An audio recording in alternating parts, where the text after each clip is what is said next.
Hello fit buddies. Even though crash dieting के दौरान आपकी बॉडी के अंदर न्यूट्रिशन का जो डेफिशिएंसी होगा उसके वजह से भी आपको बहुत सारे प्रॉब्लम्स होंगे, क्योंकि आप न्यूट्रिशन तो सही तरीके से ले नहीं रहे, आप तो कैलोरी के पीछे भाग रहे।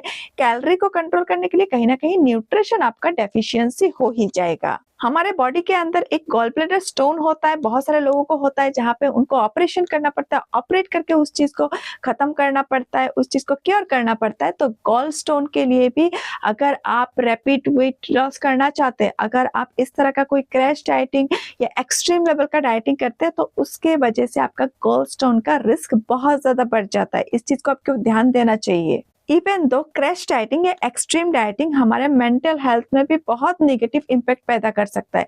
जब आपको कुछ खाना अच्छा लगता है, उस चीज को नहीं खा के आप एकदम अपने आप को जकड़ के रखे, आप एकदम एक्सट्रीम डाइटिंग कर रहे, आप एकदम रेस्ट्रिक्टेड है अपने खाने को लेके, तब क्या होगा? आपका मन अच्छा नहीं रहेगा, आप फुर्तीला नहीं रहेंगे, आपको काम पे मन नहीं लगेगा, प्रोडक्टिविटी काम नहीं कर पाएंगे, कुछ भी अच्छा नहीं लगेगा, आपके रिलेशंस भी वहां से मैस हो सकते हैं। तो कितनी सारी चीजें हो सकता है अगर आपने एक गलत स्टेप ले लिया तो। ये फिटनेस में फिर से एक बार आपको बताती हूँ, ये एक दिन का गेम नहीं है, एक दिन, 2 दिन, 3 दिन का गेम नहीं है।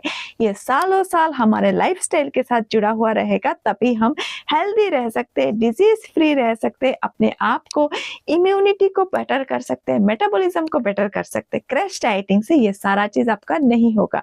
आपका मेटाबॉलिज्म स्लो हो जाएगा, आपका वेट लॉस नहीं होगा, एक टाइम के बाद वेट गेन होना शुरू हो जाएगा, आपका फैट लॉस नहीं होगा इससे बिल्कुल भी, और आपका मसल जो ऑलरेडी बना हुआ है वो भी छट जाएगा, जिसकी वजह से आपका बोन हेल्थ रिस्क में आ जाएगा, और आपके बॉडी के अंदर ब्लोटिंग, गैस, हार्मोनल इम्बैलेंस, आपका मेंटल हेल्थ इम्बैलेंस होना, एंजाइटी होना, स्ट्रेस होना, ये सारा चीज हो सकता है। पुअर स्लीप भी हो सकता है। जब बॉडी के अंदर न्यूट्रिशन प्रॉपर नहीं जाएगा तो नींद भी नहीं आएगा। तो इतनी सारी चीजें नहीं होने के लिए क्या करना पड़ेगा?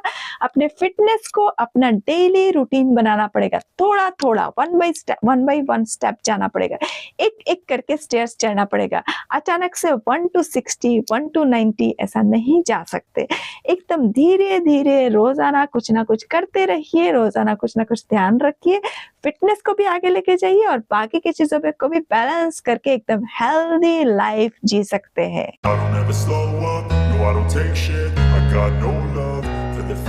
If you wanna play tough and wanna hate this, I'll always show up.